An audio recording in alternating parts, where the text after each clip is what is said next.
A few weeks ago, I covered some of Magic the Gathering's biggest mechanical duds, and oh wow, did people have a lot of opinions about me based on my picks in the comments. I am not a boomer, okay? Stop calling me a Magic the Gathering boomer. And that script, for your information, was written by a Zoomer. At least I think she's a Zoomer. She's probably a Zoomer. But for every Magic the Gathering card that whiffed, Wizards of the Coast has knocked many more designs out of the park. Many of these, such as Convoke and Flashback, are deservedly known as among Magic the Gathering's finest. But others, for one reason or another, aren't quite as ubiquitous, despite being a ton of fun to play with. So in this video, I'll be breaking down my top 5 favorite Magic the Gathering mechanics that are more obscure than the ones you can expect to see come back every couple of years. In fact, I'm willing to bet that you haven't heard of, or maybe just forgot, the majority of these excellent, amazing Magic the Gathering mechanics. Obviously, this video will not be covering evergreen keywords like Vigilance and Haste. If you have forgotten about Vigilance and Haste, well, you might want to get that checked. But we're also not discussing deciduous fan favorites that everyone knows, such as Landfall and the aforementioned Convoke and Flashback. Those are also some of the best Magic mechanics, but we are looking under the radar for the best mechanics that maybe you don't quite recall. These are mechanics that we've only seen a couple of times, that maybe you've played with once, but it doesn't come to mind right away when you think about your favorites. However, I think they're mechanics that probably should. So without further ado, let's dive right in. But first, are you sick of paying outrageously high prices for food that is delivered lukewarm, full of junk ingredients, and maybe doesn't even get dropped off at the right house? But you're also too busy to regularly go down and shop for fresh ingredients to cook with? Well, have I got news for you. Say no more to overpriced food delivered to the wrong door, and say hello to HelloFresh. Look, we all have to eat, but we don't all have time to eat right. That's why HelloFresh is here to make eating better and easier. No grocery stores, no stressful meal planning, just everything you need to prepare wholesome, delicious meals all delivered right to your door. Get mouth-watering seasonal recipes and fresh, pre-measured ingredients delivered right to your door with HelloFresh. It's America's #1 meal kit. HelloFresh makes cooking at home fun, easy, and affordable. And are you looking for something fast? Well, HelloFresh offers a wide variety of quick and easy recipes, including 20-minute meals, easy cleanup, and low prep options. You can even increase your HelloFresh box servings so that you can easily use leftovers for lunches. That's dinner and lunch taken care of. HelloFresh also makes eating well easier with many family-friendly, fit, and wholesome pescatarian and veggie options available every week. Plus, every recipe includes fresh produce sourced directly from farmers. You can even use HelloFresh to help break out of your recipe rut with a huge variety of recipes to inspire you to build your own meals. So say goodbye to dull dud door delivery and hello to HelloFresh. Use my link to go to HelloFresh.com and use code POGTCCJUL50 for 50% off plus free shipping. Once you click, my description will live update to count up the purchases. Thank you, HelloFresh, for sponsoring this video. Before I get to the main list, I'd like to begin with an honorable mention: quests. Quests are a variety of enchantments printed in the original Zendikar block that accrue quest counters as you meet certain criteria. There are a few different cycles of quests in the original Zendikar set. Expeditions at common, quests at uncommon, yes, some quests are actually called quests, and ascensions at rare. There are also 4 quests in Worldwake, the second set in the Zendikar block. The common quest cycle, expeditions, all have the popular landfall keyword, giving them quest counters whenever a land enters play. They also have an activated ability to remove a certain number of quest counters and sacrifice themselves in order to give you some beneficial effect. The uncommon quests also have the remove X counters and sacrifice it ability, but gain quest counters through meeting criteria that is unique to each quest. The rare ascensions accrue counters similarly to uncommon quests, but don't sacrifice sacrifice themselves once they reach their quest counter threshold. Instead, they gain a beneficial static ability that persists as long as the enchantment remains in play with the requisite quest counters. World-Wake quests are of a mixed rarity, 2 uncommons and 2 rares, and don't feature a white version of the quest, preventing them from being considered a true cycle. These World-Wake quests operate the same as the Zendikar Ascensions, really differing only in their naming convention. Quests were a popular mechanic, though Mark Rosewater has said their limited design space has prevented research and design from returning to the well in the years since. Barring a significant change in their design philosophy, quests must appear on enchantments, and there are only so many permutations of do X thing to eventually get Y bonus that are the right combination of fun, evocative, and straightforward enough to succeed. That said, players loved playing quests across multiple formats, from limited when the cards were first printed, to standard, modern, and even commander. The Ascensions in particular are beloved cards. Pyromancer Ascension is many players' favorite card from Old Modern, while Blood Chief, Beastmaster, and Luminarch Ascension are all beloved and see a lot of play in Commander. Truly a mechanic worthy of inclusion, at least at the honorable mention slot, but what about our real list?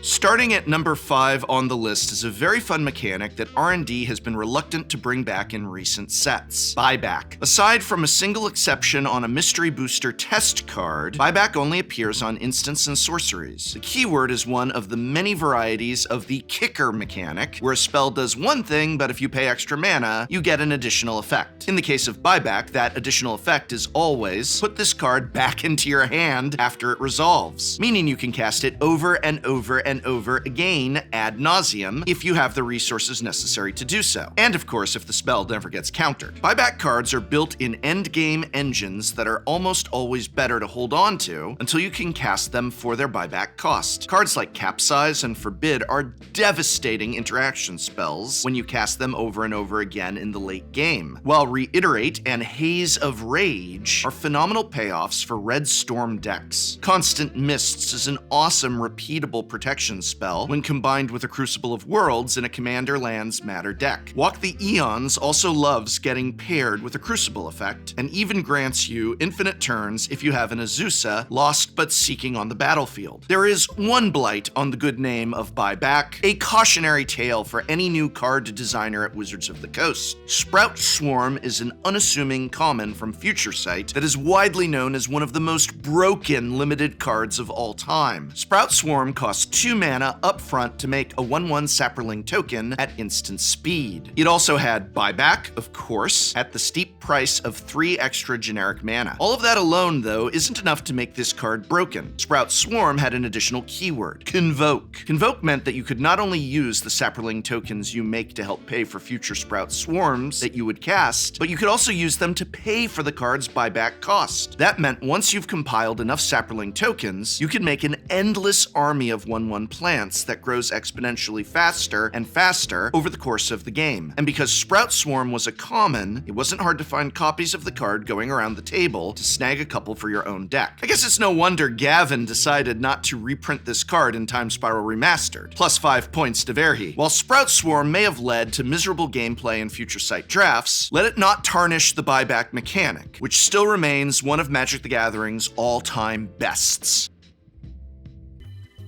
Next on the list is Raid, a very fun mechanic originally printed in the beloved Khans of Tarkir block, and that actually returned relatively recently in the Ixalan mini block. Is Ixalan recent? It came out over half a decade ago, so is half a decade ago recent? Am I old? Are you old? Anyway, Raid is a mechanic that gives you a bonus for engaging with one of Magic's core gameplay features, attacking with creatures. Some cards with Raid give you payoffs if you cast them after you've attacked, while others have activated or triggered abilities that repeat every turn that you attack with a creature. Raid is great for many reasons. Any mechanic that encourages you to get into the trenches of combat is going to lead to fun gameplay, but Raid does so especially well with clear rules text and evocative flavor. Who doesn't love pirates and other marauders? Raid also teaches players a subtle but important tip about how to sequence your spells. It's almost always better to attack first before you play the cards in your hand. Raid Raid teaches this principle without explicitly explaining it. If your raid cards are better if you cast them after you attack, then you're likely going to figure out that you should cast them post-combat on your own, even if you're a new player unfamiliar with intermediate strategy. Raid is at its best in Limited, the format where games are most often about creature combat, but some raid cards saw constructed play as well, such as Blood-Soaked Champion and the dearly beloved Wingmate Rock. While I feel that Raid has been overlooked and forgotten by many, this sublime and educational mechanic is absolutely one of the best.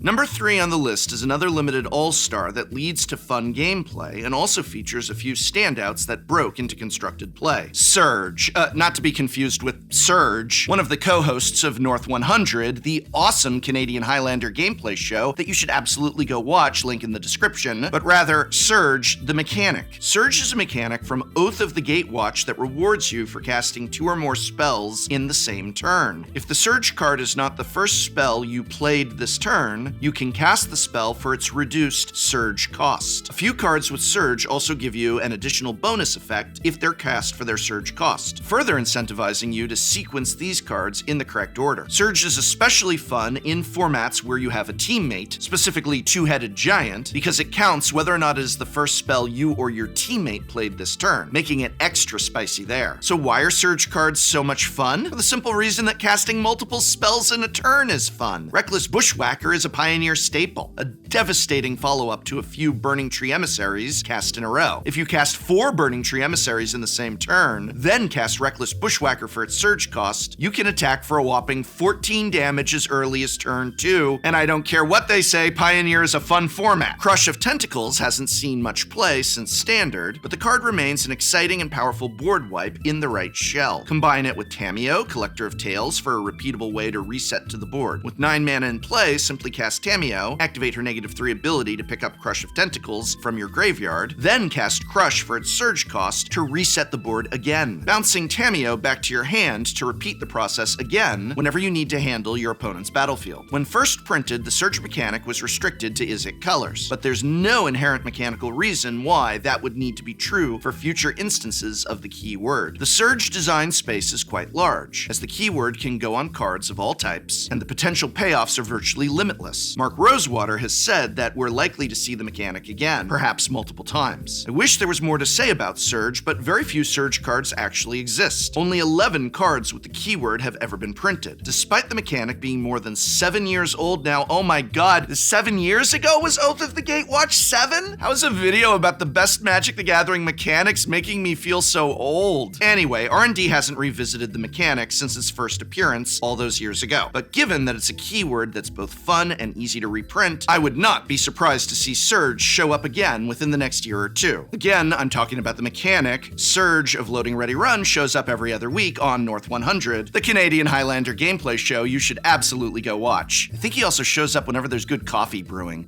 Alright, we're down to the top 2 best mechanics that are under the radar and maybe that you've forgotten about, and so I just have to ask at this point in the video, how many of these did you remember? Don't tell me if you agree with me or not. I don't care. Stop calling me a magic boomer. I'm not a magic boomer. But what is the second best mechanic on this list? Well,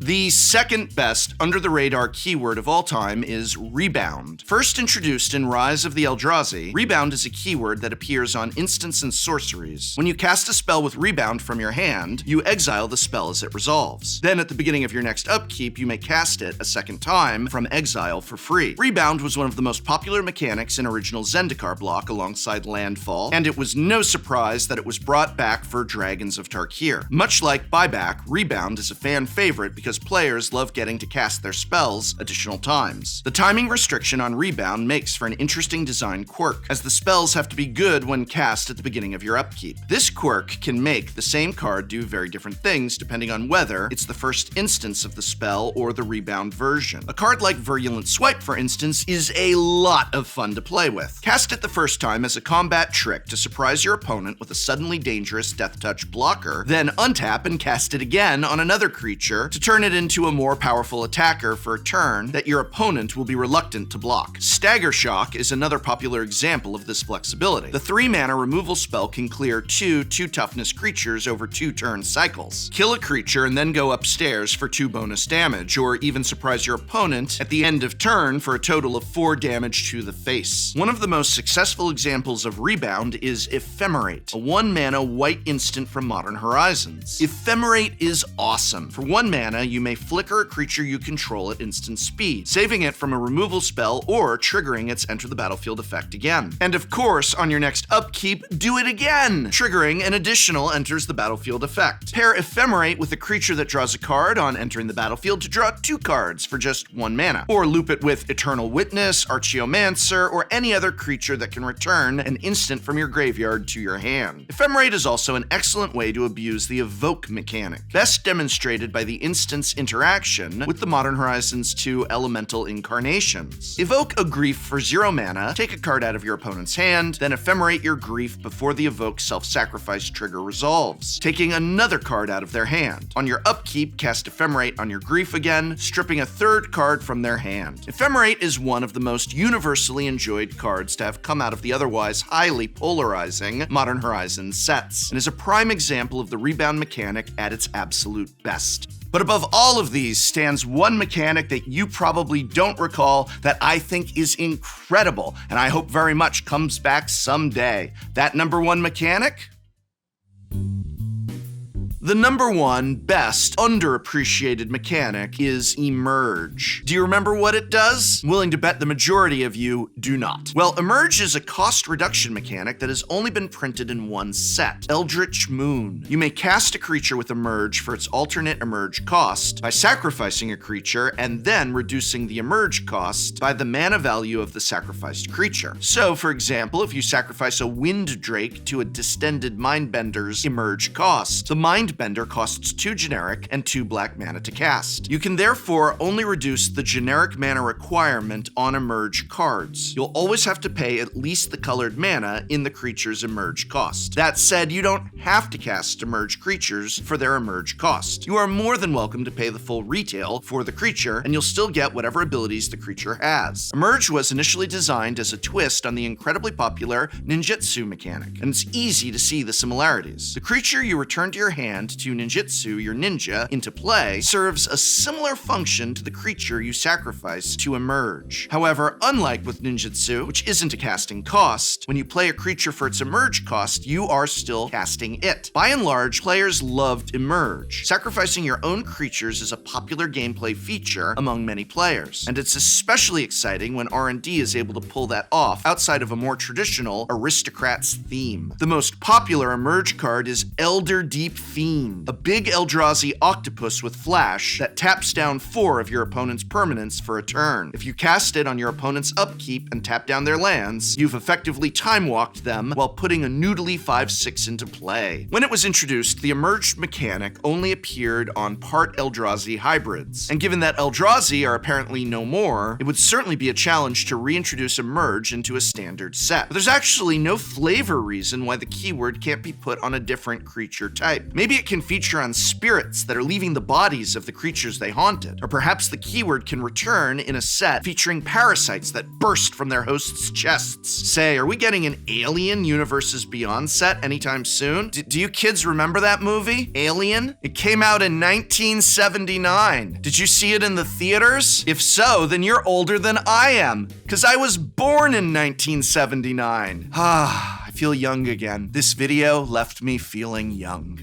So there you have it, the top 5 lesser-known mechanics in Magic the Gathering that are excellent and that hopefully R&D will bring back. But, you know, R&D has also designed far more bangers than I could ever cover in a single video. So now I do want to hear from you. Not whether you agree with me or not, stop calling me a boomer. I am not a Magic the Gathering boomer. I am Magic the Gathering Gen X. I'm the MTV generation. I watched pop-up video. Ask your parents, but what are some of your favorite keywords from Magic the Gathering history? Let me know in the comments below. And hey, thanks once again to HelloFresh for sponsoring this video. Save hours upon hours when you no longer have to go down to the grocery store to pick out the wrong ingredients for a recipe you don't even know how to make. And say hello to HelloFresh, delivered fresh right to your door. Use my link or go to HelloFresh.com and use code POGTCCJUL50 for 50% off. Wow, plus free shipping. Once you click, my description will live update to count up the purchases. Thanks again, HelloFresh.